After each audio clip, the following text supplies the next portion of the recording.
Hi, Wolverines. We're going to pick up again with Wonder, and we're going to start on page 35. First day jitters.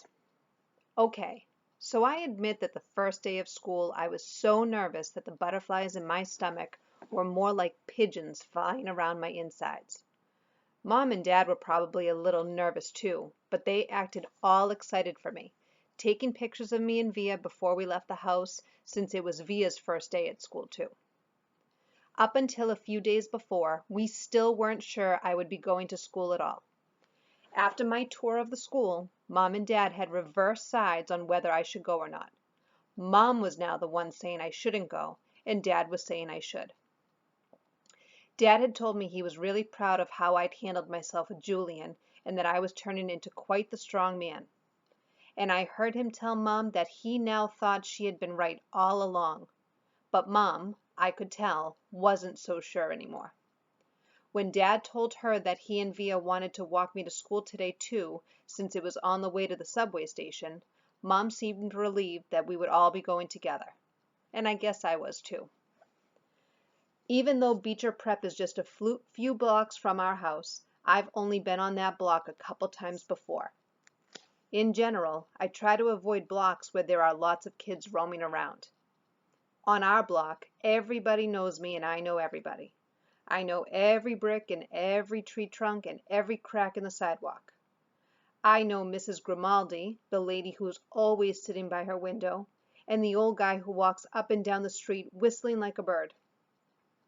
I know the deli on the corner where Mom gets our bagels, and the waitresses at the coffee shop who all call me honey and give me lollipops whenever they see me. I love my neighborhood of North River Heights, which is why it was so strange to be walking down these blocks, feeling like it was all new to me suddenly. Amesfort Avenue, a street I've been down a million times, looked totally different for some reason. Full of people I never saw before, waiting for buses, pushing strollers. We crossed Amesfort and turned up Heights Place. Via walked next to me like she usually does, and Mom and Dad were behind us. As soon as we turned the corner, we saw all the kids in front of the school, hundreds of them talking to each other in little groups, laughing or standing with their parents who were talking with other parents. I kept my head way down. Everyone's just as nervous as you are, said Via in my ear. Just remember that this is everyone's first day of school, okay? Mr. Tushman was greeting students and parents in front of the school entrance. I have to admit, so far nothing bad had happened. I didn't catch anyone staring or even noticing me. Only once did I look up to see some girls looking my way and whispering with their hands cupped over their mouths, but they looked away when they saw me notice them. We reached the front entrance. Okay, so this is it, big boy, Dad said, putting his hands on top of my shoulders. Have a great first day. I love you, said Via, giving me a hug and a kiss. You too, I said. I love you, Augie, said Dad, hugging me. Bye.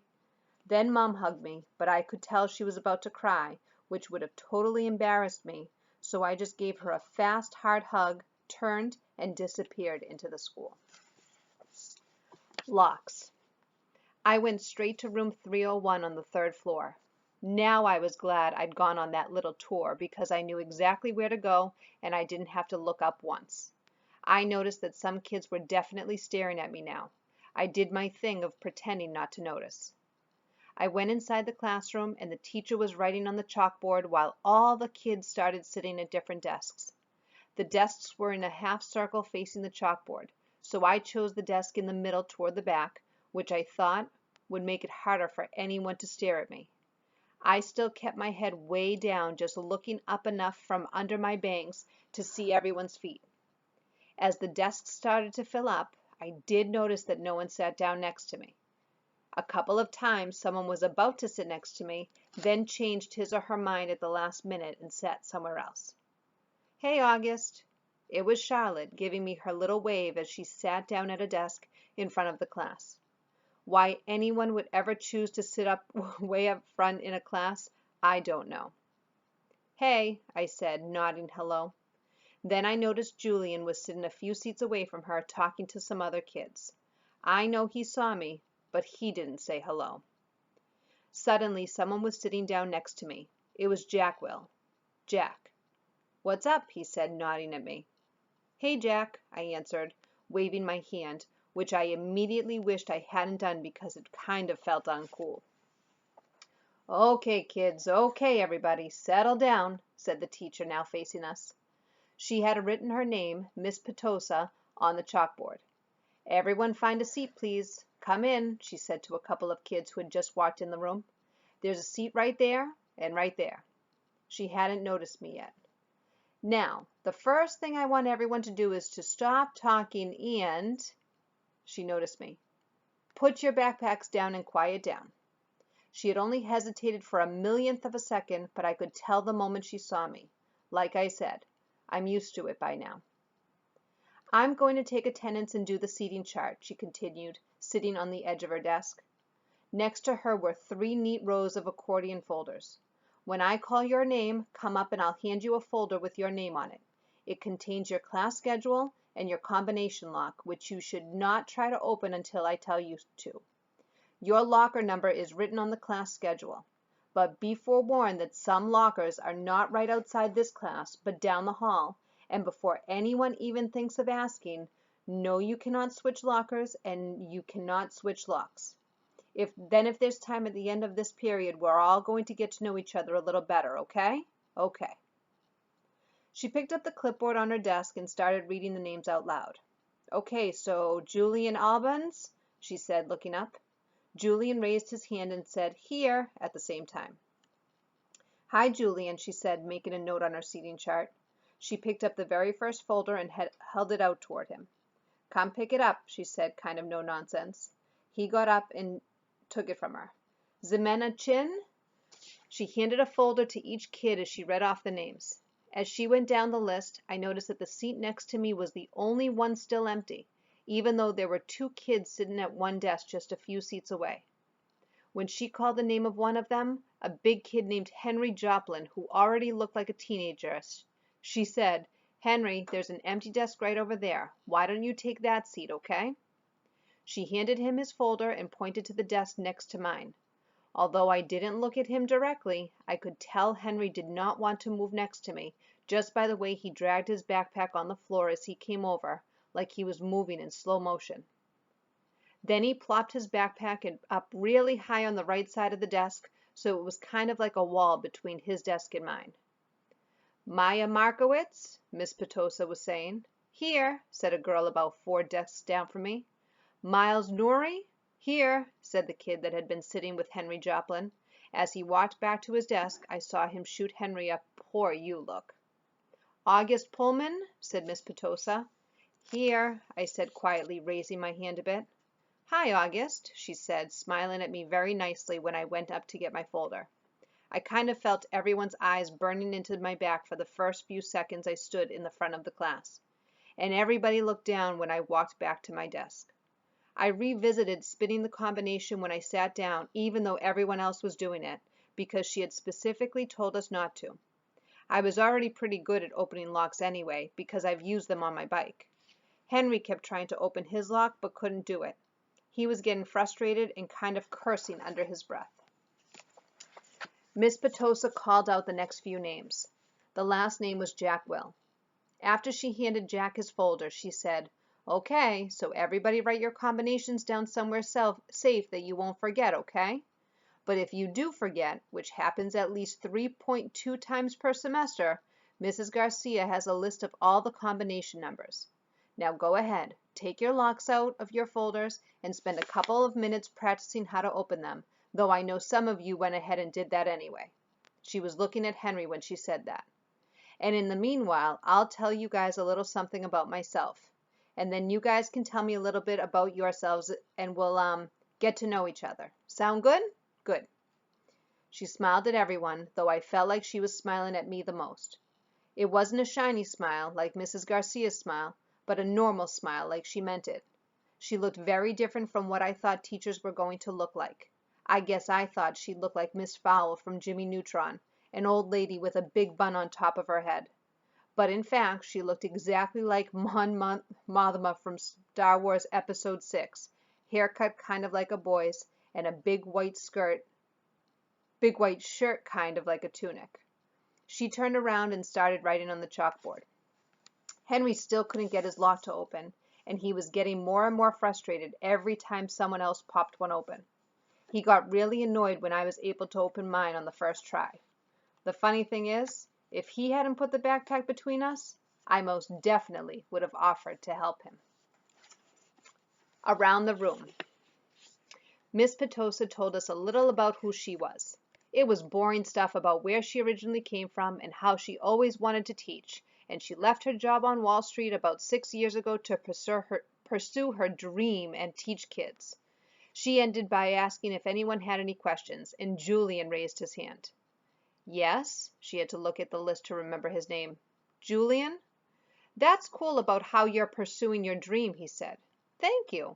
You're welcome, he said, smiled proudly. Okay, so why don't you tell us a little bit about yourself, Julian? Actually, here's what I want everyone to do. Think of 2 things you want other people to know about you. Actually, wait a minute. How many of you came from the Beecher Lower School? About half the kids raised their hands. Okay, so a few of you already know each other, but the rest of you, I guess, are new to the school, right? Okay, so everyone think of 2 things you want other people to know about you. And if you know some of the other kids, try to think of things they don't already know about you, okay? Okay, so let's start with Julian and we'll go around the room. Julian scrunched up his face and started tapping his forehead like he was thinking really hard. Okay, whenever you're ready, Miss Pitocin said. Okay, so number 1 is that, do me a favor and start with your names, okay? Miss Pitocin interrupted. It'll help me remember everyone. Oh, okay. So my name is Julian, and the number 1 thing I'd like to tell everyone about myself is that I just got Battleground Mystic for my Wii, and it's totally awesome. And the number 2 thing is that we got a ping pong table this summer. Very nice. I love ping pong, said Miss Pitocin. Does anyone have any questions for Julian? Is Battleground Mystic multiplayer or 1 player, said the kid named Miles. Not those kind of questions, guys, said Miss Pitocin. Okay, so how about you? She pointed to Charlotte, probably because her desk was closest to the front. Oh, sure. Charlotte didn't hesitate for even a second, like she knew exactly what she wanted to say. My name is Charlotte. I have 2 sisters, and we just got a new puppy named Suki in July. We got her from an animal shelter, and she's so cute. That's great, Charlotte. Thank you, said Mr. Pitocin. Okay, then. Who's next? Lamb to the slaughter. Like a lamb to the slaughter. Something that you say about someone who goes somewhere calmly, not knowing that something unpleasant is going to happen to them. I Googled it last night. That's what I was thinking when Miss Pitocin called my name and suddenly it was my turn to talk. My name is August, I said, and yeah, I kind of mumbled it. What? Said somebody. Can you speak up, honey? Said Miss Pitocin. My name is August, I said louder, forcing myself to look up. I, have a sister named Via and a dog named Daisy. And, that's it. Wonderful, said Miss Pitocin.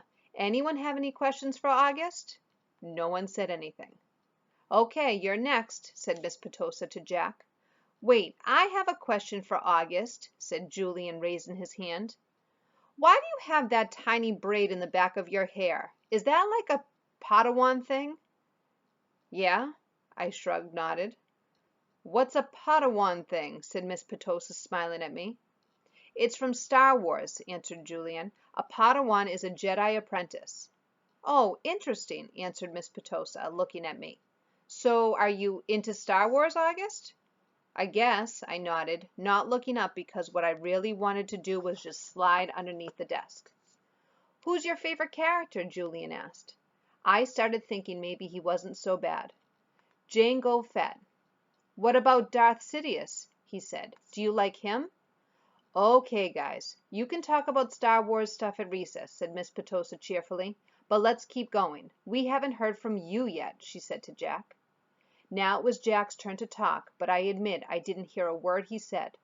Maybe no one got the Darth Sidious thing, And maybe Julian didn't mean anything at all.